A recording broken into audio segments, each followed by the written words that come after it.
ವಿಶೇಷ ಬುಲೆಟಿನ್ಗೆ ಸ್ವಾಗತ. ನಾನು ಮಾಲ್ತೇಶ್. ಇಡೀ ರಾಜ್ಯದ ಜನ ನಾಡಿದ್ದು 7ನೇ ತಾರೀಕಿನ ನಂತರವೂ ಕೂಡ ಏನಾದರೂ ಲಾಕ್ಡೌನ್ ಮುಂದುವರಿಯುತ್ತಾ ಅಥವಾ ರಿಲೀಫ್ ಸಿಗುತ್ತಾ ಅನ್ನುವಂತಹ ನಿರೀಕ್ಷೆಯಲ್ಲಿದ್ದಾರೆ. ಬೆಂಗಳೂರು ಸೇರಿದ ಹಾಗೆ ರಾಜ್ಯದ ಲಾಕ್ಡೌನ್ ಭವಿಷ್ಯ ಇನ್ನು ಕೆಲ ಹೊತ್ತಲ್ಲೇ ಡಿಸೈಡ್ ಆಗುತ್ತೆ. ಕೊರೋನಾಗೆ ಲಗಾಮ್ ಹಾಕೋದಕ್ಕೆ ಲಾಕ್ಡೌನ್ ಅನ್ನ ಕಂಟಿನ್ಯೂ ಮಾಡ್ತಾರಾ? ಜೂನ್ 14ರವರೆಗೂ ರಾಜ್ಯದ ಜನರಿಗೆ ಮನೆವಾಸವೇ ಗತಿಯಾಗುತ್ತಾ? ಇದೆಲ್ಲ ಇವತ್ತು ಡಿಸೈಡ್ ಆಗುತ್ತೆ. ಬೆಂಗಳೂರು ಸೇರಿದ ಹಾಗೆ ಕಂಪ್ಲೀಟ್ ಕರುನಾಡಿನಲ್ಲಿ ಲಾಕ್ ಓಪನ್ ಆಗಲ್ವಾ? ಕರ್ನಾಟಕದಲ್ಲಿ ಇನ್ನೊಂದು ವಾರ ಲಾಕ್ಡೌನ್ ಮುಂದುವರಿಯುತ್ತಾ ಅಥವಾ ರಿಲೀಫ್ ಸಿಗುತ್ತಾ? ಜೂನ್ 7ರ ಬಳಿಕ ಇನ್ನೊಂದು ವಾರ ಲಾಕ್ಡೌನ್ ವಿಸ್ತರಿಸಬಹುದಾ ಅಥವಾ ಏನಾದರೂ ಅನ್ಲಾಕ್ ಪ್ರಕ್ರಿಯೆಗಳು ಶುರುವಾಗುತ್ತಾ ಅನ್ನುವಂಥ ಸಂಗತಿಯನ್ನ ನಾವು ಇವತ್ತು ಎದುರು ನೋಡ್ತಾ ಇದ್ದೀವಿ. ಯಾಕೆ ಅಂತ ಅಂದ್ರೆ ಒಂದ್ ಕಡೆ ಕೆಲ ಸಚಿವರು ಲಾಕ್ಡೌನ್ ಬೇಕು, ಮುಂದುವರಿಸಬೇಕು, ಕಠಿಣಾತಿ ಕಠಿಣ ರೂಲ್ಸ್ಗಳು ಅಂತ ಹೇಳ್ತಾ ಇದ್ರೆ, ಇನ್ ಕೆಲವರು ಅನ್ಲಾಕ್ ಪ್ರಕ್ರಿಯೆ ನಾಡಿದಿಂದ ಶುರುವಾಗುತ್ತೆ ಅನ್ನುವಂಥದ್ದನ್ನ ಹೇಳ್ತಾ ಇದ್ದಾರೆ. ಇದರ ವಿಚಾರಕ್ಕೆ ಸಂಬಂಧಪಟ್ಟಂಗೆ ಇನ್ನೊಂದು ಸಂಗತಿ ಅಂತ ಅಂದ್ರೆ ನಾಳೆಯಿಂದನೇ ಕೆಲ ರಿಲೀಫ್ಗಳು ಸಿಗಬಹುದು ಅನ್ನುವಂಥ ನಿರೀಕ್ಷೆ ಇದೆ. ಯಾಕೆ ಮುಖ್ಯಮಂತ್ರಿಗಳು ಇವತ್ತಾದ್ರೂ ಗುಟ್ಬಿಟ್ಟು ಕೊಟ್ಟಿದ್ದಾರೆ. ತಜ್ಞರು ಏನ್ ಹೇಳಿದ್ದಾರೆ? ತಜ್ಞರು ಜೊತೆಗೆ ಟಾಸ್ಕ್ ಫೋರ್ಸ್ಗೆ ಸಂಬಂಧಪಟ್ಟಾಗಿನ ಸದಸ್ಯರ ಜೊತೆಗೆ ಮುಖ್ಯಮಂತ್ರಿಗಳು ಇನ್ಫ್ಯಾಕ್ಟ್ ಈಗ ಸಭೆ ನಡೆಸ್ತಾ ಇದ್ದಾರೆ. ರಾಜ್ಯದಲ್ಲಿ ಜೂನ್ 7ಕ್ಕೆ ಲಾಕ್ಡೌನ್ ಸಂಕಷ್ಟ ಮುಗಿಯೋದೇ ಇಲ್ವಾ? ಸಿಎಂ ಬಿಎಸ್ವೈ ಸಭೆ ಮುಗಿತಾ ಇದ್ದ ಹಾಗೆ ಲಾಕ್ ನಿರ್ಧಾರ ಹೊರಬೀಳಬಹುದಾ? ಲಾಕ್ಡೌನ್ ಮುಂದುವರಿಕೆ ಬಗ್ಗೆ ಸಿಎಂ ಬಿಎಸ್ವೈ ಕೆಲವೊಂದು ಸುಳಿವನ್ನ ಕೊಟ್ಟಿದ್ದಾರೆ. ಏನ್ ಸುಳಿವು ಅವು? ತಜ್ಞರ ಸಲಹೆ, ಸಚಿವರ ಒತ್ತಾಯಕ್ಕೆ ಮುಖ್ಯಮಂತ್ರಿಗಳು ಗ್ರೀನ್ ಸಿಗ್ನಲ್ ಅನ್ನ ಕೊಡಬಹುದಾ? ಜೂನ್ ತಿಂಗಳು ಪೂರ್ತಿ ರಾಜ್ಯದ ಜನರಿಗೆ ಏನಾದ್ರು ಮನೆವಾಸ ಫಿಕ್ಸ್ ಆಗ್ಬಿಡುತ್ತಾ? ಯಾಕಂದ್ರೆ ಪಾಸಿಟಿವಿಟಿ ರೇಟ್ ಕಮ್ಮಿ ಆಗ್ಬೇಕು, ನಿಧನ ಪ್ರಮಾಣ ಕಮ್ಮಿ ಆಗ್ಬೇಕು. ಇದೆಲ್ಲದರ ಕಡೆಗೆ ರಾಜ್ಯ ಗಮನ ಕೊಡಬೇಕಿದೆ ರಾಜ್ಯ ಸರ್ಕಾರ. ಇನ್ನು ಮುಖ್ಯಮಂತ್ರಿಗಳ ವಿಚಾರಕ್ಕೆ ಬರೋದಾದ್ರೆ ಇವತ್ತು ಕೆಲ ಸಂಗತಿಗಳನ್ನ ಮುಖ್ಯಮಂತ್ರಿಗಳು ಬಿಚ್ಚಿಟ್ರು. ಕೆಲ ರಿಲೀಫ್ ಕೊಡ್ತೀನಿ ನಾಳೆಯಿಂದ ಅನ್ನುವಂಥ ವಿಚಾರವನ್ನು ಹೇಳಿದ್ದಾರೆ. ಆದ್ರೂ ಏನೇ ರಿಲೀಫ್ ಕೊಟ್ಟರು ಲಾಕ್ಡೌನ್ ವಿಸ್ತರಣೆ ಫಿಕ್ಸ್ ಅನ್ನುವಷ್ಟು ಮಟ್ಟಿಗೆ ಸನ್ನಿವೇಶ ಇದೆ. ಖುದ್ದು ಯಡಿಯೂರಪ್ಪನವರು ಕೂಡ ಲಾಕ್ಡೌನ್ ಮುಂದುವರಿಕೆಯ ವಿಚಾರಕ್ಕೆ ಸಂಬಂಧಪಟ್ಟಂಗೆನೂ ಸುಳಿವನ್ನ ಕೊಟ್ಟಿದ್ದಾರೆ. ಎಷ್ಟು ದಿನ ಲಾಕ್ಡೌನ್ ಮುಂದುವರಿಸ್ತೀರಾ ಅನ್ನುವಂಥ ಸಂಗತಿ ಬಂದಾಗ ಸಂಖ್ಯೆ ಘೋಷಣೆ ಮಾಡ್ತೀನಿ ಅನ್ನುವಂತಾನೆ ಹೇಳ್ತಾ ಇದ್ದಾರೆ. ಬೆಂಗಳೂರಿನಲ್ಲಿ ಖುದ್ದು ಸಿಎಂ ಯಡಿಯೂರಪ್ಪ ಈ ಸುಳಿವನ್ನ ಕೊಟ್ಟಿದ್ದಾರೆ. ಲಾಕ್ಡೌನ್ ವಿಸ್ತರಿಸಿ ಕಠಿಣ ಕ್ರಮಗಳನ್ನ ಜಾರಿ ಮಾಡಲಾಗುತ್ತೆ ಅನ್ನುವಂಥದ್ದು ಸ್ಪಷ್ಟವಾಗಿ ಗೊತ್ತಾಗ್ತಾ ಇದೆ. ಕಠಿಣ ನಿಯಮ ಜಾರಿ ಬಗ್ಗೆ ಮುಖ್ಯಮಂತ್ರಿಗಳು ಕೂಡ ಹೇಳಿಕೆಯನ್ನ ಕೊಟ್ಟಿದ್ದಾರೆ. ಕೆಲ ರಿಲೀಫ್ಗಳು ಇರಬಹುದು, ಕೆಲ ನಿಯಮಗಳು ಕಠಿಣನೂ ಆಗ್ಬಹುದು. ಈಗ ಸದ್ಯ ಮೀಟಿಂಗ್ ನಡೀತಾ ಇದೆ, ಮುಖ್ಯಮಂತ್ರಿಗಳಿದ್ದಾರೆ ಆ ಮೀಟಿಂಗ್ನಲ್ಲಿ. ಆಮೇಲೆ ಕೆಲ ತಜ್ಞ ವೈದ್ಯರ ನೇತೃತ್ವದ ಒಂದು ತಂಡ ಕೂಡ ಜಾಯಿನ್ ಆಗಿದೆ. ಆಮೇಲೆ ಟಾಸ್ಕ್ ಫೋರ್ಸ್ಗೆ ಸಂಬಂಧಪಟ್ಟ ಹಾಗಿನ ಸಚಿವರುಗಳು ಕೂಡ ಇದ್ದಾರೆ. ಮುಖ್ಯಮಂತ್ರಿಗಳು ಕೂಲಂಕುಷವಾಗಿ ಅಭಿಪ್ರಾಯವನ್ನ ಕಲೆ ಹಾಕ್ತಾ ಇದ್ದಾರೆ, ಮಾಹಿತಿಯನ್ನ ಪಡೆದುಕೊಳ್ತಾ ಇದ್ದಾರೆ. ಪಾಸಿಟಿವಿಟಿ ರೇಟ್ 10%ಕ್ಕಿಂತ ಕಮ್ಮಿ ಇರಬೇಕು. ರಾಜ್ಯದ ಮಟ್ಟಿಗೆ ಬರೋದಾದ್ರೆ 5%ಕ್ಕಿಂತ ಕಮ್ಮಿ ಇದ್ರೆ ತೀರಾ ಒಳ್ಳೆಯದು. ನಮ್ಮಲ್ಲಿರುವಂತ ವೈದ್ಯಕೀಯ ಸವಲತ್ತನ್ನು ನಾವು ಗಮನದಲ್ಲಿಟ್ಟಾಗ ಅನ್ನುವಂಥ ಸಂಗತಿಯನ್ನ ಹಲವರು ಮುಖ್ಯಮಂತ್ರಿಗಳ ಗಮನಕ್ಕೆ ತರುವಂತ ಪ್ರಯತ್ನವನ್ನ ಮಾಡಿದ್ದಾರೆ. ಬಟ್ ಓವರ್ ಆಲ್ ಆಗಿ ನಮ್ಮ ರಾಜ್ಯದ ಪಾಸಿಟಿವಿಟಿ ರೇಟ್ ಈಗಲೂ ಕೂಡ 13-14% ಇದೆ. ಆಮೇಲೆ ಮರಣ ಪ್ರಮಾಣ ವಿಚಾರವಾಗಿ ಬರೋದಾದ್ರೆ ಬಹಳ ಕಮ್ಮಿ ಆಗಬೇಕು, 1%ಕ್ಕಿಂತ ಕೆಳಗಿರಬೇಕು ಅನ್ನುವಂಥ ನಿಟ್ಟಿನಲ್ಲಿ ತಜ್ಞರು ಸಲಹೆಯನ್ನ ಕೊಡ್ತಾ ಇದ್ದಾರೆ. ಬಟ್ ಮರಣ ಪ್ರಮಾಣದ ವಿಚಾರಕ್ಕೆ ಬರೋದಾದ್ರೆ ಬೆಂಗಳೂರಿನಲ್ಲೇ 3%ಕ್ಕಿಂತ ಹೆಚ್ಚು ಅನ್ನುವಂಥ ರೀತಿಯಾದಂಥ ವರದಿ ಪ್ರಕಟ ಆಗ್ತಾ ಇದೆ. ರಾಜ್ಯದಲ್ಲಿ 1.4ಕ್ಕಿಂತ ಹೆಚ್ಚಿದೆ ಮರಣ ಪ್ರಮಾಣ ಅನ್ನುವಂಥ ಮಾಹಿತಿ ಇದೆ. ಇದೆಲ್ಲ ತೀರಾ ಹೆಚ್ಚಾಗಿದೆ ಈ ಮರಣ ಪ್ರಮಾಣ. ಅದನ್ನೆಲ್ಲ ಕಡಿಮೆ ಮಾಡಬೇಕು ಅಂತ ಅಂದ್ರೆ ಲಾಕ್ಡೌನ್ ಅನಿವಾರ್ಯ ಅನ್ನುವಂತ ಹಲವು ತಜ್ಞರುಗಳು ಸಚಿವರುಗಳು ಹೇಳ್ತಾ ಇದ್ದಾರೆ.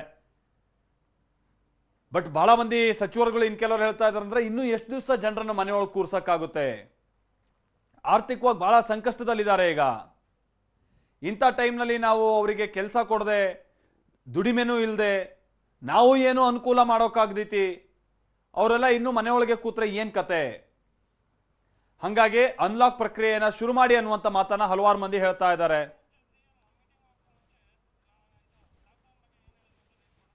ಹಾಗೆ ಮುಖ್ಯಮಂತ್ರಿಗಳು ಈ ಸಭೆಗಿಂತ ಮುನ್ನ ಲಾಕ್ಡೌನ್ ವಿಚಾರಕ್ಕೆ ಸಂಬಂಧಪಟ್ಟಂಗೆ ಕೆಲ ಸಂಗತಿಗಳನ್ನ ಪ್ರಸ್ತಾಪ ಮಾಡ್ತಾರೆ. ಏನ್ ಹೇಳಿದ್ರು ಬನ್ನಿ ಕೇಳೋಣ.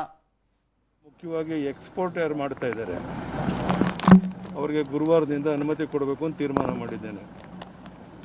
ಸೊ ಎಕ್ಸ್ಪೋರ್ಟ್ ಓರಿಯೆಂಟೆಡ್ ಬಿಸ್ನೆಸ್ ಎಲ್ಲವನ್ನ ಗುರುವಾರದಿಂದ ಅಂದರೆ ನಾಳೆ ಗುರುವಾರದಿಂದ ಕಾರ್ಯರೂಪ ತರಬೇಕು.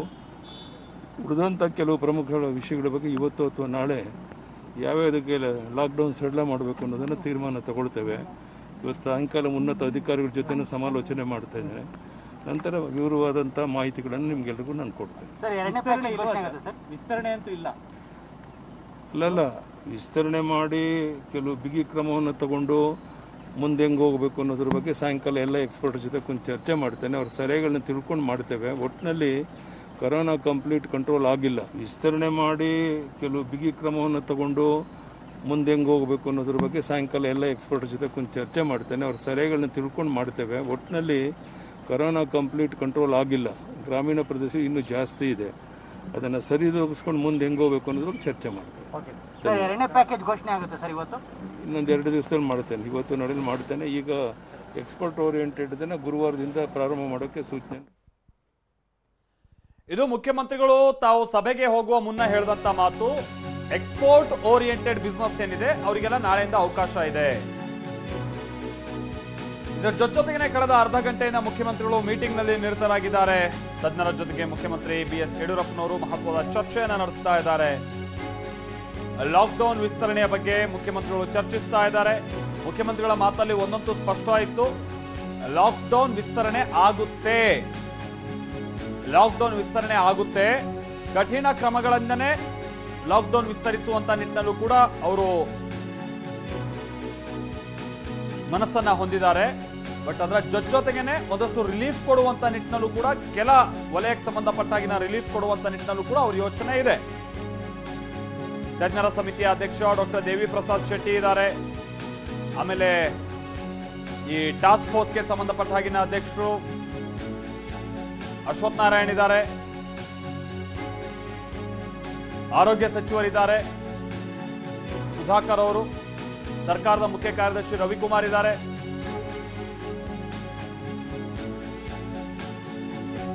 ಕಳೆದ ಅರ್ಧ ಗಂಟೆಯಿಂದ ಸಿಎಂ ಈ ಲಾಕ್ಡೌನ್ಗೆ ಸಂಬಂಧಪಟ್ಟ ಹಾಗಿನ ಮೀಟಿಂಗ್ ಅನ್ನ ನಡೆಸ್ತಾ ಇದ್ದಾರೆ. ಮಹತ್ವದ ಚರ್ಚೆ ಆಗ್ತಾ ಇದೆ. ಹಲವಾರು ಸಂಗತಿಗಳ ಬಗ್ಗೆ ಇಲ್ಲಿ ವಿಸ್ತೃತವಾಗಿ ಇವಾಗ ಮಾಹಿತಿಯನ್ನ ಪಡ್ಕೊಳ್ಳುವಂತ ಕೆಲಸ ಆಗುತ್ತೆ. ನಾವು ಪ್ರತಿನಿಧಿ ಕಿರಣ್ ನಮ್ಮ ಜೊತೆಗೆ ನೇರ ಸಂಪರ್ಕದಲ್ಲಿ ಜಾಯಿನ್ ಆಗ್ತಾ ಇದ್ದಾರೆ. ಇದಕ್ಕೆ ಸಂಬಂಧಪಟ್ಟ ಹಾಗಿನ ಮಾಹಿತಿಯನ್ನ ನೀಡುವಂತ ನಿಟ್ಟಿನಲ್ಲಿ ಕಿರಣ್, ಇಡೀ ರಾಜ್ಯದ ಜನ ಎದುರು ನೋಡ್ತಾ ಇದ್ದಾರೆ. ಲಾಕ್ಡೌನ್ ವಿಸ್ತರಣೆ ಆಗುತ್ತೋ ಅಥವಾ ರಿಲೀಫ್ ಸಿಗ್ಬೋದು ಅನ್ನುವಂಥ ಸಂಗತಿಗೆ ಸಂಬಂಧಪಟ್ಟಂಗೆ ಮುಖ್ಯಮಂತ್ರಿಗಳು ಮೀಟಿಂಗಿಗೂ ಮುನ್ನ ಕೆಲ ರಿಲೀಫ್ ಕೊಡ್ತೀನಿ ಅನ್ನುವಂಥದ್ದನ್ನ ಅವ್ರು ಸೂಚ್ಯವಾಗಿ ಹೇಳಿದ್ರು ಕೂಡ ಕಠಿಣವಾದಂಥ ಲಾಕ್ಡೌನ್ ಮುಂದುವರಿಯುತ್ತವೆ ಅನ್ನುವಂಥದ್ದನ್ನು ಕೂಡ ಅವರೊಂದು ಸುಳಿವನ್ನ ಮತ್ತೊಂದು ಕಡೆ ಕೊಟ್ಟಿದ್ದಾರೆ. ಯಾವ ನಿಟ್ಟಿನಲ್ಲಿ ಈಗ ಚರ್ಚೆ ಆಗ್ತಾ ಇದೆ, ಸಮಗ್ರವಾಗಿ ಮಾಹಿತಿಯನ್ನ ಕಲೆ ಹಾಕುವಂತ ಕೆಲಸವನ್ನ ಸರ್ಕಾರ ಹೇಗೆ ಮಾಡ್ತಾ ಇದೆ ತಜ್ಞರಿಂದ, ಟಾಸ್ಕ್ ಫೋರ್ಸ್ ಸಂಬಂಧಪಟ್ಟ ಹಾಗಿನ ಸಮಿತಿಯಿಂದ? ಕಿರಣ್,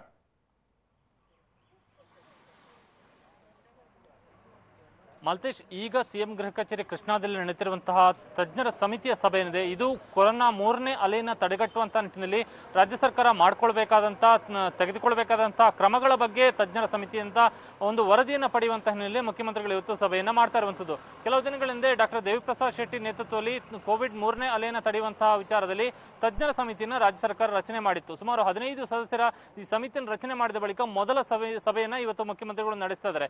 ಇಲ್ಲಿ ಪ್ರಮುಖವಾಗಿ ಈ ಸಭೆಯಲ್ಲಿ ಸಮಿತಿ ಇವತ್ತು 3ನೇ ಅಲೆಗೆ ತಡೆಯೋದಕ್ಕೆ ರಾಜ್ಯ ಸರ್ಕಾರ ಯಾವೆಲ್ಲ ಕ್ರಮಗಳನ್ನು ಕೈಗೊಳ್ಳಬೇಕು ಅನ್ನುವಂತಹ ರೀತಿಯ ಒಂದು ವರದಿಯ ರೂಪದಲ್ಲಿ ಒಂದು ಶಿಫಾರಸುಗಳನ್ನ ರಾಜ್ಯ ಸರ್ಕಾರಕ್ಕೆ ಇವತ್ತು ಸಲ್ಲಿಕೆ ಮಾಡುತ್ತೆ. ಅಂದ್ರೆ ಈ ಸಭೆಯಲ್ಲಿ ದೇವಿ ಪ್ರಸಾದ್ ಶೆಟ್ಟಿ ನೇತೃತ್ವದ ಸಮಿತಿ ತನ್ನ ಅಭಿಪ್ರಾಯವನ್ನ ಹೇಳುತ್ತೆ. ಯಾಕೆಂದ್ರೆ ಈಗಾಗಲೇ 2ನೇ ಅಲೆ ಅತ್ಯಂತ ಭೀಕರವಾದಂತಹ ಕಾರಣಕ್ಕಾಗಿ ಮತ್ತು ರಾಜ್ಯ ಸರ್ಕಾರ 2ನೇ ಅಲೆಯನ್ನು ತಡೆಯುವಂತಹ ನಿಟ್ಟಿನಲ್ಲಿ ತೆಗೆದುಕೊಂಡಂತಹ ಕ್ರಮಗಳು ಎಷ್ಟು ಕೊನೆಯ ಕ್ಷಣದ ಕ್ರಮಗಳು ಯಾವ ರೀತಿ ಇತ್ತು ಅನ್ನುವಂಥದ್ದು ಗೊತ್ತಿರುವಂತಹ ಹಿನ್ನೆಲೆಯಲ್ಲಿ 3ನೇ ಅಲೆಯನ್ನು ತಡೆಯೋದಕ್ಕೆ ಮುಂಜಾಗ್ರತಾ ಕ್ರಮಗಳನ್ನ ಏನೇನು ಈಗಿನಿಂದಲೇ ಸಿದ್ಧತೆ ಮಾಡಿಕೊಳ್ಬೇಕು ಅನ್ನುವಂತಹ ಒಂದು ವರದಿಯನ್ನ ಈ ತಜ್ಞರ ಸಮಿತಿ ಕೊಡುತ್ತೆ.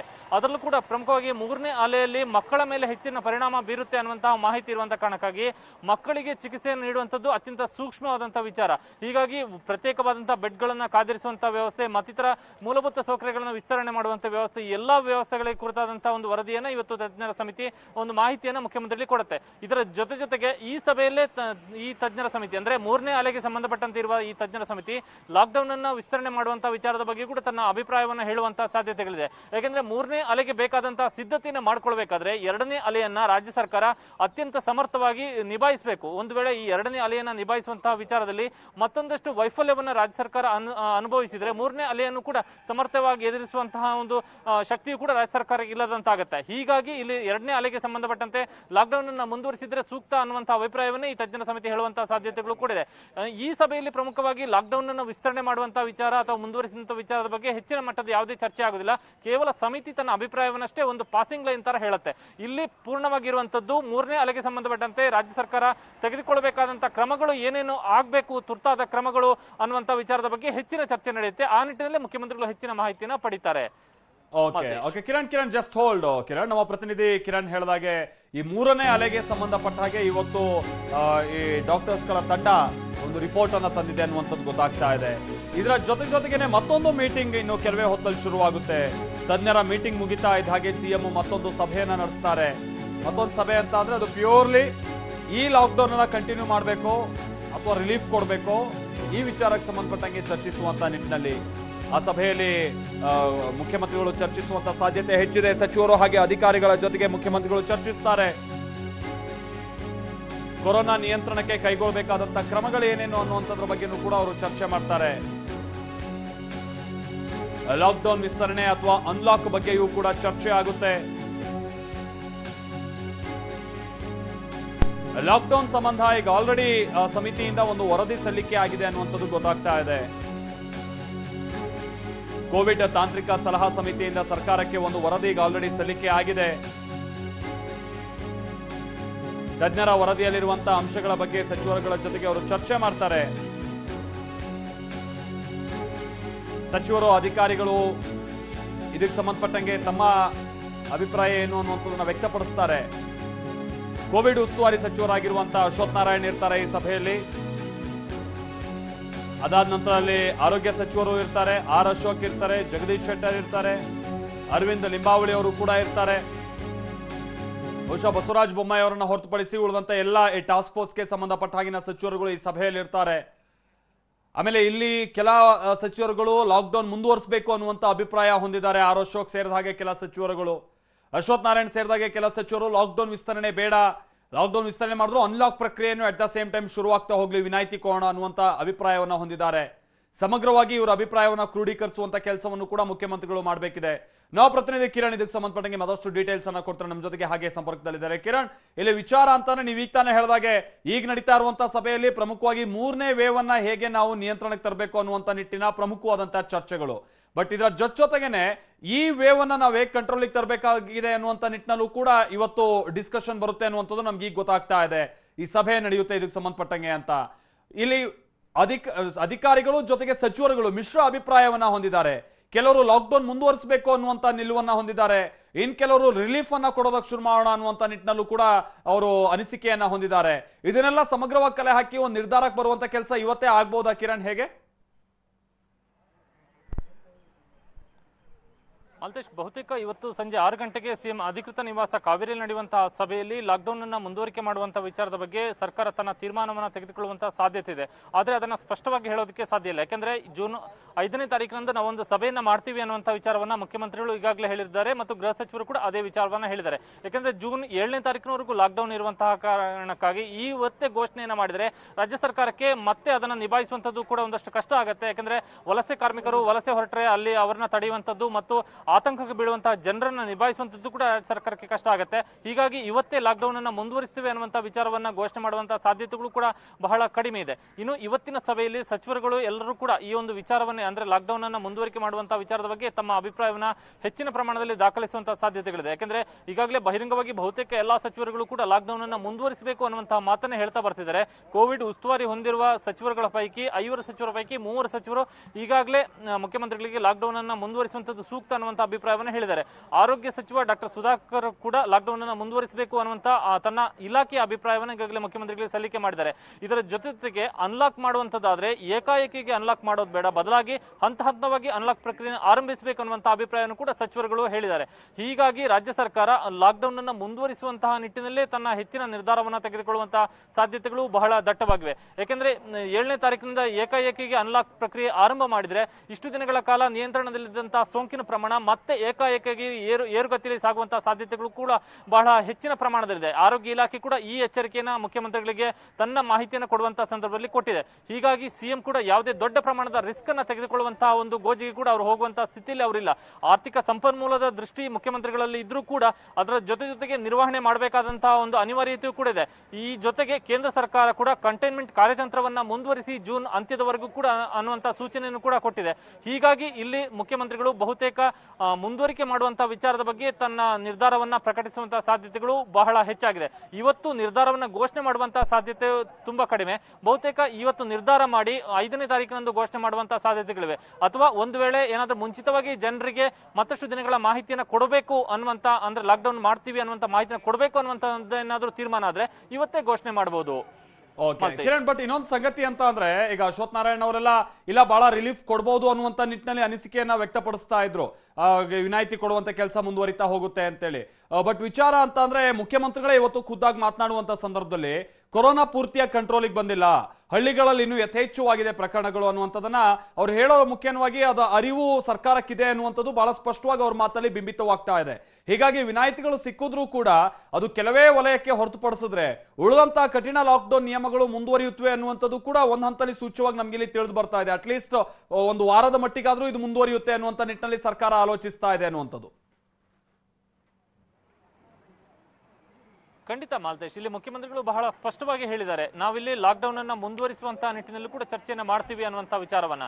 ಅಂದ್ರೆ ಇಲ್ಲಿ ಕಠಿಣ ನಿರ್ಬಂಧಗಳನ್ನ ಮುಂದುವರಿಸಿಕೊಂಡು ಕೆಲವೊಂದಷ್ಟು ವಿನಾಯಿತಿಗಳನ್ನು ಕೂಡ ಕೊಡುವಂತಹ ನಿಟ್ಟಿನಲ್ಲಿ ಸರ್ಕಾರ ಈಗಾಗಲೇ ತೀರ್ಮಾನವನ್ನ ಮಾಡಿದೆ. ಅಂದ್ರೆ ಇಲ್ಲಿ ಜೂನ್ 7ರ ಬಳಿಕ ವಿನಾಯಿತಿಗಳು ಸಿಕ್ಕಿದ್ರೆ, ಒಂದಷ್ಟು ರಿಲ್ಯಾಕ್ಸೇಷನ್ ಸಿಕ್ಕಿದ್ರೆ ಅದು ಕೇವಲ ಉತ್ಪಾದನಾ ವಲಯ ಮತ್ತು ರಾಜ್ಯ ಸರ್ಕಾರಕ್ಕೆ ಆದಾಯ ಸಂಪನ್ಮೂಲ ಕ್ರೋಢೀಕರಣ ಆಗುವಂತಹ ಒಂದು ವಲಯಗಳೇನಿದೆ ಅವುಗಳಿಗೆ ಮಾತ್ರ ಒಂದಷ್ಟು ರಿಲ್ಯಾಕ್ಸೇಷನ್ ಕೊಡಬಹುದು. ಉಳಿದಂತೆ ಯಾವುದೇ ರೀತಿಯಲ್ಲೂ ಕೂಡ ಜನರಿಗೆ ಬೇಕಾಬಿಟ್ಟಿಯಾಗಿ ಓಡಾಡೋದಕ್ಕೆ ಅಥವಾ ಅನ್ಲಾಕ್ ಸಮಯದಲ್ಲಿ ಪೂರ್ಣವಾಗಿ ಯಾವ ರೀತಿಯ ಸ್ವಾತಂತ್ರ್ಯ ಇತ್ತೋ ಅದೇ ರೀತಿಯಾಗಿ ಪೂರ್ಣವಾದಂತಹ ಸ್ವಾತಂತ್ರ್ಯವನ್ನ ಕೊಡುವಂತಹ ಸಾಧ್ಯತೆಗಳು ಬಹಳ ಕಡಿಮೆ ಇದೆ. ಯಾಕಂದ್ರೆ ಸರ್ಕಾರದ ಉದ್ದೇಶ ಇರುವಂತದ್ದು ಏಕಾಏಕಿಗೆ ಅನ್ಲಾಕ್ ಮಾಡಿದ್ರೆ ಜನರು ರಸ್ತೆಗಳಿದ್ದ ಸಂದರ್ಭದಲ್ಲಿ ನಿಯಂತ್ರಣ ಮಾಡುವಂತದ್ದು ಕಷ್ಟ ಆಗತ್ತೆ ಅನ್ನುವಂಥದ್ದು ಬಹಳ ಸ್ಪಷ್ಟವಾಗಿ ಗೊತ್ತಿದೆ. ಹೀಗಾಗಿ ಅನ್ಲಾಕ್ ಪ್ರಕ್ರಿಯೆನ ಹಂತ ಹಂತವಾಗಿ ಮಾಡುವಂತಹ ಸಾಧ್ಯತೆಗಳು ಬಹಳ ಹೆಚ್ಚಾಗಿದೆ. 7ರ ಬಳಿಕ ಕೆಲವೊಂದಷ್ಟು ನಿರ್ದಿಷ್ಟ ಸರ್ಕಾರಕ್ಕೆ ಆದಾಯ ಬರುವಂತಹ ಮೂಲಗಳಿಗೆ ಮಾತ್ರ ರಿಲ್ಯಾಕ್ಸೇಷನ್ ಸಿಗಬಹುದು. Maltesh, okay thank you Kiran.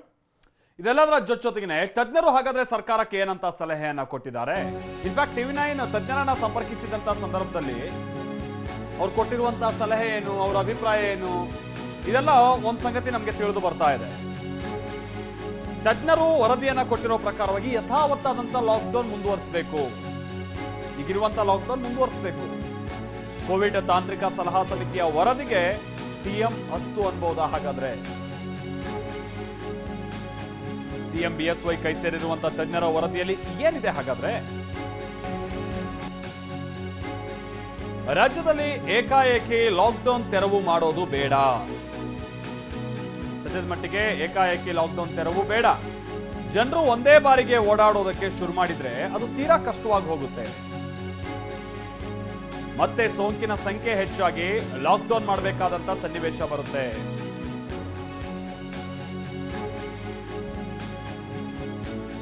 June 13ರವರೆಗೂ ಕೂಡ ಲಾಕ್ಡೌನ್ ಯಥಾವತ್ತಾಗಿ ಮುಂದುವರಿಲಿ ಅನ್ನುವಂತ ನಿಟ್ಟಿನಲ್ಲಿ ತಜ್ಞರ ಸಲಹೆ ಇದೆ ಅನ್ನುವಂತ ನಾವು ಕೇಳ್ಪಡ್ತಾ ಇದ್ದೀವಿ. ಏನು ಸಲಹೆ ನಂಬರ್ 1 ತಜ್ಞರು ಕೊಟ್ಟಿರುವಂತದ್ದು ಏನು ಅಂತ ಅಂದ್ರೆ, ರಾಜ್ಯದಲ್ಲಿ ಏಕಾಏಕಿ ಲಾಕ್ಡೌನ್ ಅನ್ನ ತೆರವು ಮಾಡೋದು ಬೇಡ, ಸಮಸ್ಯೆ ಆಗ್ಬಿಡುತ್ತೆ. ಜನ ಒಂದೇ ಬಾರಿಗೆ ಓಡಾಡೋಕ್ ಶುರು ಮಾಡ್ಬಿಡ್ತಾರೆ. ಏಕಾಏಕಿ ಲಾಕ್ಡೌನ್ ಅನ್ನ ತೆರವು ಮಾಡಿಬಿಟ್ರೆ ಲಂಗು ಲಗಾಮ್ ಇಲ್ಲದೆ ಓಡಾಡೋದಕ್ಕೆ ಶುರು ಆಗುತ್ತೆ. ಈ ಲಾಕ್ಡೌನ್ ಸಂದರ್ಭದಲ್ಲಿ ಇರೋ 4 ಗಂಟೆಯಲ್ಲೇ ಯಾವ ಮಟ್ಟಿಗೆ ಜನಸಾಗರ ಸೇರ್ತಾ ಇದೆ ಅನ್ನೋದು ಗೊತ್ತಿರುವಂತಹ ಸಂಗತಿ. ಮತ್ತೆ ಸೋಂಕಿನ ಸಂಖ್ಯೆ ಹೆಚ್ಚಾಗಿ ಮತ್ತೆ ಲಾಕ್ಡೌನ್ ಅಂತ ನಿರ್ಧಾರಕ್ಕೆ ಬರಬೇಕಾ ಅಂತ ಅನಿವಾರ್ಯತೆ ಬಂದ್ಬಿಡುತ್ತೆ. ಹಾಗಾಗಿ ಅಂತ ನಿರ್ಧಾರಕ್ಕೆ ಹೋಗೋದು ಬೇಡ. ಜೂನ್ 13ರವರೆಗೂ ಕೂಡ ನಾವು ಲಾಕ್ಡೌನ್ ಅನ್ನ ಸದ್ಯದ ಮಟ್ಟಿಗೆ ವಿಸ್ತರಣೆ ಮಾಡಲೇಬೇಕು ಅಂತ ಅಂದ್ರೆ ಇನ್ನೂ ಒಂದು 7 ದಿನಗಳ ತನಕ, ಒಂದು ವಾರ ನಾವು ಇದಕ್ಕೆ ಆಡ್ ಅಪ್ ಮಾಡಲೇಬೇಕು, ವಿಸ್ತರಣೆ ಮಾಡಲೇಬೇಕು. ಜೂನ್ 13ರ ಬಳಿಕ ಪ್ರತಿ ವಾರಕ್ಕೊಮ್ಮೆ ತಜ್ಞರ ವರದಿಯನ್ನ ಪಡಿಬೇಕು. ನೀವೇನೇ ರಿಲೀಫ್ ಕೊಡ್ತಿರೋ ಏನೋ, ಬಟ್ ತಜ್ಞರ ವರದಿಯನ್ನ ನೀವು ಹಂತ ಹಂತವಾಗಿ ಪಡಿತಾ ಇರಬೇಕು. ತಜ್ಞರ ವರದಿ ಆಧಾರದ ಮೇಲೆ ಆರ್ಥಿಕ ಚಟುವಟಿಕೆಗಳನ್ನ ನೀವು ಬೇಕಾದ್ರೆ ಸಡಿಲಿಕೆ ಮಾಡ್ತಾ ಬನ್ನಿ. ನಗರ ಪ್ರದೇಶದಲ್ಲಿ ಕೊರೋನಾ ಕಂಟ್ರೋಲ್ಗೆ ಬಂದಿದೆ. ಅದರಲ್ಲೂ ಬೆಂಗಳೂರಿನಂತ ಪ್ರದೇಶದಲ್ಲಿ ನೀವು ನೋಡಿರ್ಬೋದು 20-21 ಸಾವಿರ ಇದ್ದಂಥ ಕೇಸಸ್ಗಳು ಈಗ 4-5 ಸಾವಿರಕ್ಕೆ ಇಳಿದಿರೋದನ್ನು ನಾವು ನೋಡಿದ್ದೀವಿ. ಆದರೆ ಗ್ರಾಮೀಣ ಭಾಗದಲ್ಲಿ ಈ ಕೊರೋನಾ ಸಮಸ್ಯೆ ಜಾಸ್ತಿ ಆಗ್ತಾನೆ ಇದೆ. ಸೋಂಕಿತರ ಸಂಖ್ಯೆ ಕಡಿಮೆ ಆಗ್ತಾ ಇದ್ರು ಕೂಡ ಸಾವಿನ ಸಂಖ್ಯೆ ಕಡಿಮೆ ಆಗ್ತಾ ಇಲ್ಲ. ನಿಮ್ಗೆ ಇನ್ನೊಂದು ವಿಚಾರ ಗೊತ್ತಿರ್ಬೋದು, ಅಂದ್ರೆ ಸೋಂಕಿತರ ಸಂಖ್ಯೆ ಕಡಿಮೆ ಆಗ್ತಾ ಇದೆ, ಟೆಸ್ಟಿಂಗ್ ತೀರಾ ಕಮ್ಮಿ ಆಗೋಗಿದೆ. ಎಷ್ಟೋ PHCಗಳಲ್ಲಿ 300-400 ಟೆಸ್ಟಿಂಗ್ ಆಗ್ತಾ ಇದ್ದಿದ್ದು ಇವತ್ತು 100 ದಾಟ್ತಾ ಇಲ್ಲ. ಹಾಗಾಗಿ ಆಟೋಮೆಟಿಕ್ ಆಗಿ ಹೌದು, ಸೋಂಕಿತರ ಸಂಖ್ಯೆ ಕಮ್ಮಿ ಕಂಡು ಬರ್ತಾ ಇದ್ರು ಕೂಡ ಸಾವಿನ ಸಂಖ್ಯೆನೂ ಕಮ್ಮಿ ಆಗ್ಬೇಕಿತ್ತಲ್ಲ, ಸಾವಿನ ಸಂಖ್ಯೆ ಕಮ್ಮಿ ಆಗ್ತಾ ಇಲ್ಲ. ಮರಣ ಪ್ರಮಾಣ 1.4ಕ್ಕಿಂತ ಮೀರಿದೆ, ಬೆಂಗಳೂರಲ್ಲಿ 3ಕ್ಕಿಂತ ಮೀರಿದೆ. ಕಾರಣ ಅಂತ ಅಂದ್ರೆ ಇವ್ರು ಟೆಸ್ಟಿಂಗ್ ಕಮ್ಮಿ ಮಾಡಿದ್ದಾರೆ. ಹಾಗಂತ ಮರಣ ಪ್ರಮಾಣವನ್ನ ಕಮ್ಮಿ ಮಾಡೋಕೆ ಇವ್ರಿಗೆ ಸಾಧ್ಯ ಇಲ್ವಲ್ಲ, ಆ ಕಾರಣಕ್ಕಾಗಿ ಈಗ ಏನಾದ್ರು ಸೋಂಕನ್ನ ನೀವು ಕಂಟ್ರೋಲಿಗೆ ತರದೇ ಹೋದ್ರೆ ಮರಣ ಪ್ರಮಾಣ ಹೆಚ್ಚುತ್ತೆ, ಸೋಂಕಿತರ ಸಂಖ್ಯೆನೂ ಹೆಚ್ಚುತ್ತೆ, ಕೊರೋನಾ ಮತ್ತೆ ಹೆಚ್ಚಾದ್ರೆ ಸಂಕಷ್ಟವನ್ನ ಎದುರಿಸಬೇಕಾಗುತ್ತೆ. ಆಮೇಲೆ ಮತ್ತೆ ಪರಿತಪ್ಪಿಸೋದ್ಕಿಂತ 1ಕ್ಕಿಂತ ಕಡಿಮೆ ಮಾಡಲೇಬೇಕು. ಅಂದ್ರೆ ಮರಣ ಪ್ರಮಾಣವನ್ನು 1% ಕಡಿಮೆ ಮಾಡಲೇಬೇಕು. ಸೋಂಕು ಕಡಿಮೆ ಆಗದೆ ಹೋದ್ರೆ ಆಸ್ಪತ್ರೆಗಳ ಮೇಲೆ ಒತ್ತಡ ಯಥಾವತ್ತಾಗಿ ಮುಂದುವರಿಯುತ್ತೆ, ಹೆಚ್ಚುತ್ತೆ. ಹೆಚ್ಚಿನ ರೋಗಿಗಳಿಗೆ ಆಕ್ಸಿಜನ್ ಜೊತೆಗೆ ವೆಂಟಿಲೇಟರ್ ಬೇಕಾಗುತ್ತೆ. ಈಗ ಹೆಂಗೋ ಆಕ್ಸಿಜನ್ ವ್ಯವಸ್ಥೆ ಮಾಡಬಹುದು, ಆದರೆ ವೆಂಟಿಲೇಟರ್ ವ್ಯವಸ್ಥೆ ಮಾಡುವಂಥದ್ದು ತೀರಾ ಕಷ್ಟ ಇದೆ. ಸೋಂಕು ಕಡಿಮೆ ಮಾಡಬೇಕು ಅಂತ ಅಂದ್ರೆ ನೀವು ಲಾಕ್ ಅನ್ನ ಮುಂದುವರಿಸಿ ಅಥವಾ ಲಾಕ್ಡೌನ್ನ ಮುಂದುವರಿಸಿ ಅನ್ನುವಂಥ ನಿಟ್ಟಿನಲ್ಲಿ ತಜ್ಞರು ವರದಿಯನ್ನು ಕೊಟ್ಟಿದ್ದಾರೆ ಅಥವಾ ತಜ್ಞರ ಸಲಹೆ ಕೊಟ್ಟಿದ್ದಾರೆ ಅನ್ನೋದು ನಮಗೆ ಗೊತ್ತಾಗ್ತಾ ಇದೆ. ಇದೆಲ್ಲದರ ಜೊತೆಗೆ BBMP ಕೊಟ್ಟಿರುವಂತಹ ವರದಿಯ ಕಡೆಗೂ ಕೂಡ ನಾವು ಕಣ್ಣಾಯಿಸಬೇಕಾಗುತ್ತೆ. ಏನು ವರದಿ ಕೊಟ್ಟಿದೆ BBMP? ಲಾಕ್ಡೌನ್ ಮುಂದುವರಿಸುವಂತ ನಿಟ್ಟಿನಲ್ಲಿ BBMP ಪಟ್ಟು ಹಿಡಿದಿದ್ಯಾ? ಲಾಕ್ಡೌನ್ ಆಗ್ಲೇಬೇಕು ಅಂತ ಹೇಳಿದ್ಯಾಕೆ BBMP?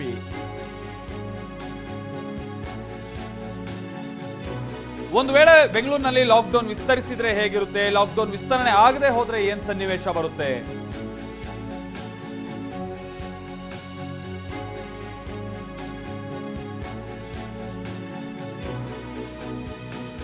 ಬೆಂಗಳೂರಿನಲ್ಲೇ ಯಾವುದಕ್ಕೆಲ್ಲ ಅವಕಾಶ ಸಿಗ್ಬೋದು, ಯಾವುದಕ್ಕೆಲ್ಲ ಕಠಿಣವಾದಂತಹ ನಿರ್ಬಂಧಗಳು ಮುಂದುವರಿಬಹುದು.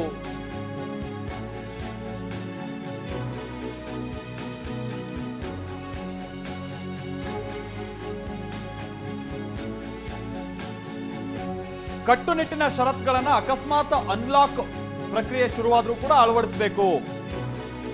ಸೋಂಕಿತರ ಸಂಖ್ಯೆ ದಿಢೀರ್ ಅಂತ ಹೆಚ್ಚಾದ್ರೆ ಚಿಕಿತ್ಸೆ ನೀಡೋದಕ್ಕೆ ಬಹಳ ಕಷ್ಟ. ಹೋಮ್ ಐಸೋಲೇಷನ್ ಪದ್ಧತಿಯನ್ನ ರದ್ದುಪಡಿಸೋದಕ್ಕೆ ಈಗಲೂ ಕೂಡ BBMP ಪ್ಲಾನ್ ಅನ್ನ ಹೊಂದಿದೆ.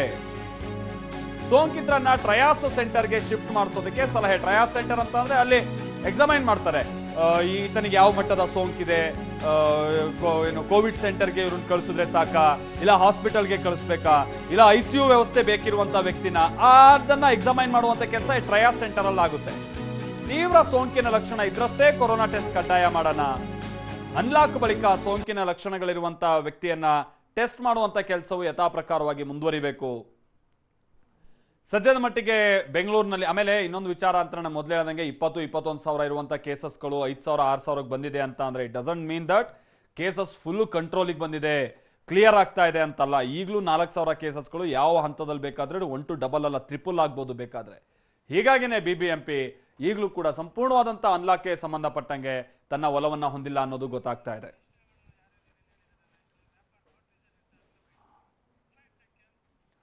ಇನ್ನು ಹಲವಾರು ಸಚಿವರುಗಳು ಕೂಡ ಈ ಸಂದರ್ಭದಲ್ಲಿ ತಮ್ಮ ಅಭಿಪ್ರಾಯವನ್ನು ವ್ಯಕ್ತಪಡಿಸುವಂತ ಸಂದರ್ಭದಲ್ಲಿ ಲಾಕ್ಡೌನ್ ಕಂಟಿನ್ಯೂಗೆ ಸಂಬಂಧಪಟ್ಟ ಹಾಗೆಯೇ ತಮ್ಮ ಒಲವನ್ನ ವ್ಯಕ್ತಪಡಿಸ್ತಾ ಇದ್ದಾರೆ.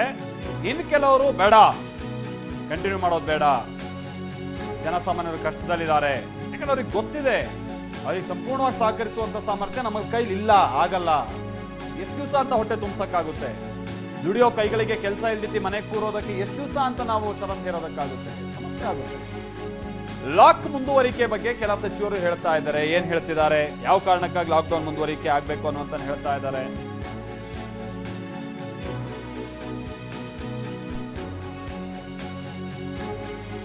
ಇನ್ನು ಡಾಕ್ಟರ್ ಕೆ ಸುಧಾಕರ್ ಅವರು, MTB ನಾಗರಾಜ್ ಅವರು, ಜೊತೆಗೆ ಭೈರತಿ ಬಸವರಾಜ್ ಅವರು ಈ ಲಾಕ್ಡೌನ್ ವಿಚಾರಕ್ಕೆ ಸಂಬಂಧಪಟ್ಟಂಗೆ ತಮ್ಮ ಅಭಿಪ್ರಾಯವನ್ನ ಏನಂತ ಇವತ್ತು ವ್ಯಕ್ತಪಡಿಸ್ತಾರೆ, ಬನ್ನಿ ಕೇಳೋಣ. ವರದಿ ಬಂದಿದೆ. ಆ ವರದಿಯನ್ನ ಮಾನ್ಯ ಮುಖ್ಯಮಂತ್ರಿಗಳಿಗೆ ನಾನೇ ಖುದ್ದಾಗಿ ಅದನ್ನು ಹಸ್ತಾಂತರ ಮಾಡಿದ್ದೇನೆ. ನಾನು ಕೂಡ ಅದನ್ನು ಅಧ್ಯಯನ ಮಾಡ್ತಾ ಇದ್ದೀನಿ. ಮಾಡಿದ್ಮೇಲೆ ಬಹುಶಃ ನಾಳೆ ನಮ್ಮ ಸಂಪುಟ ಸಚಿವದ ಎಲ್ಲ ಸಚಿವರುಗಳ ಜೊತೆ ಬಹುಶಃ ಮಾನ್ಯ ಮುಖ್ಯಮಂತ್ರಿಗಳು ಚರ್ಚೆ ಮಾಡಿ ಈ ಏನು ನಮ್ಮ ತಾಂತ್ರಿಕ ಸಲಹಾ ಸಮಿತಿಯ ವರದಿ ಇದೆ ಅದನ್ನು ಇಟ್ಕೊಂಡು ಚರ್ಚೆ ಮಾಡಿ ಅವರು ತೀರ್ಮಾನ ತೆಗೆದುಕೊಳ್ತಾರೆ. ದಿಢೀರಂತ ನಾವೇನು ನಿರ್ಧಾರ ತೆಗೆದುಕೊಳ್ಳಲ್ಲ. ಖಂಡಿತವಾಗಿಯೂ ಕೂಡ ಎಲ್ಲವನ್ನು ಕೂಡ ತುಲನೆ ಮಾಡಿ ಸಾಧಕ ಬಾಧಕಗಳನ್ನೆಲ್ಲ ಕೂಡ ಅವಲೋಕಿಸಿ ಅಂತಿಮವಾಗಿ ತೀರ್ಮಾನವನ್ನು ತೆಗೆದುಕೊಳ್ತೀವಿ. ಈಗ ಸಲಹಾ ಸಮಿತಿ ಮತ್ತು ತಜ್ಞರು ವರದಿಯನ್ನು ಕೊಟ್ಟಿದ್ದಾರೆ. ಭಾಳ ಜನ ಹೇಳ್ತಾರೆ ಇದನ್ನು ಮುಂದುವರಿಸಿದ್ರೆ ಒಳ್ಳೆಯದು ಅಂತೇಳಿ. ಈಗ 7ನೇ ತಾರೀಕುವರೆಗೂ ಲಾಕ್ಡೌನ್ ಇದೆ. ಅದು ಎಷ್ಟು ಮಾತ್ರ 7ನೇ ತಾರೀಕುವರೆಗೂ ಎಷ್ಟು ಅದು ಇಳಿಮುಖ ಆಗ್ತದೆ, ಕಡಿಮೆ ಆಗ್ತದೆ, ಅದನ್ನು ಪರಿಗಣಿಸಿ ಮುಂದಿನ ದಿನಗಳಲ್ಲಿ ಅದು ಮುಂದೂಡಬೇಕಾ ಅಥವಾ ತಿರುವು ಮಾಡಬೇಕಾ ಅದನ್ನು ಸರ್ಕಾರ ಈಗಾಗಲೇ ಎಲ್ಲ ಸಚಿವ ಸಂಪುಟ ಸಚಿವರಲ್ಲಿ ಮಾನ್ಯ ಮುಖ್ಯಮಂತ್ರಿಗಳು ಸಭೆ ಮಾಡಿ ಚರ್ಚೆ ಮಾಡ್ತಾ ಇರ್ತಾರೆ. ಆ ತಜ್ಞರ ವರದಿನ ಅದು ಪರಿಗಣಿಸಬೇಕಾ ಇಲ್ಲ ಮುಂದೂಡಬೇಕಾ ಅಂತೇಳಿ 2-3 ದಿನದಲ್ಲಿ ಚರ್ಚೆ ಮಾಡಿ ಸರ್ಕಾರ ಒಂದು ತೀರ್ಮಾನ ಮಾಡ್ತಾರೆ. ತಜ್ಞರ ಸಮಿತಿ ಮುಂದುವರಿಸುವ ಕುಟ್ಟ ಮೇಲೆ ಅದು ಎಲ್ಲೋ ಒಂದು ಕಡೆ ಸಂತೋಷ ಸುದ್ದಿ ಅಂದರೆ ಇನ್ನೊಂದು ಕಡೆ ಕೊರೋನಾ ಸ್ವಲ್ಪ ಇಳಿಮುಖ ಆಗ್ತದೆ. ನಾನು ಎಲ್ಲ ಆಗ್ತಾ ಇದೆ ಅಂತ ನಾನು ಹೇಳ್ತಾ ಇಲ್ಲ. ಆ ನಿಟ್ಟಿನಲ್ಲಿ ಎಲ್ಲೋ ಒಂದು ಕಡೆ ಒಂದು ಆಶಾಭಾವನೆ ಮೂಡಿಸ್ತಾ ಇರ್ತಕ್ಕಂಥ ಸಂದರ್ಭದಲ್ಲಿ ಲಾಕ್ಡೌನ್ ಅನ್ನ ಮುಂದುವರಿಸಬೇಕು ಅಂತ ಹೇಳಿ ಎಲ್ಲ ಸನ್ಮಾನ್ಯ ಶಾಸಕರು ಮತ್ತೆ ಲೋಕಸಭಾ ಒಕ್ಕಲಿನಿಂದ ಹೇಳಿದ್ದಾರೆ.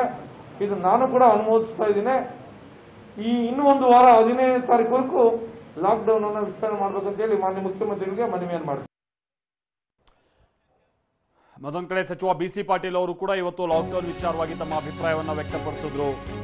ರಾಜ್ಯದಲ್ಲಿ 1 ವಾರ ಲಾಕ್ಡೌನ್ ವಿಸ್ತರಿಸಿದ್ರೆ ಒಳ್ಳೆಯದು ಅನ್ನುವಂಥದ್ದನ್ನ BC ಪಾಟೀಲ್ ಹೇಳ್ತಾ ಇದ್ದಾರೆ. ಹಾವೇರಿ ಜಿಲ್ಲೆ ರಡ್ಡಿಹಳ್ಳಿಯಲ್ಲಿ ಸಚಿವ BC ಪಾಟೀಲ್ ಕೊಟ್ಟಿರುವಂತಹ ಹೇಳಿಕೆ ಇದು.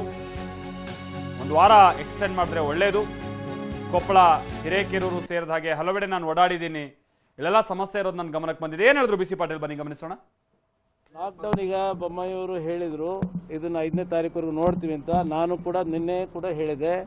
ನಾನು ಈಗ ಕೊಪ್ಪಳ ಜಿಲ್ಲೆಯಲ್ಲಿ ಓಡಾಡಿದ್ದೀನಿ, ಎಲ್ಲ ಕಡೆ ನಮ್ಮ ಹಿರೇಕೆರೂರು ತಾಲೂಕಲ್ಲಿ ಡೆತ್ ರೇಟ್ ಜಾಸ್ತಿ ಇದೆ. ಈ ನಿಟ್ಟಿನಲ್ಲಿ ನನ್ನ ವೈಯಕ್ತಿಕ ಅಭಿಪ್ರಾಯ ಅಂದರೆ ಇನ್ನೊಂದು ವಾರ ಲಾಕ್ಡೌನನ್ನು ಮುಂದುವರಿಸೋದು ಸೂಕ್ತ ಅಂತೇಳಿ ನಾನು ಹೇಳಲಿಕ್ಕೆ ಬಯಸ್ತೀನಿ. ಲಾಕ್ಡೌನ್ ಇದುವರೆಗಿನ ಪ್ರಮುಖ ಸುದ್ದಿ.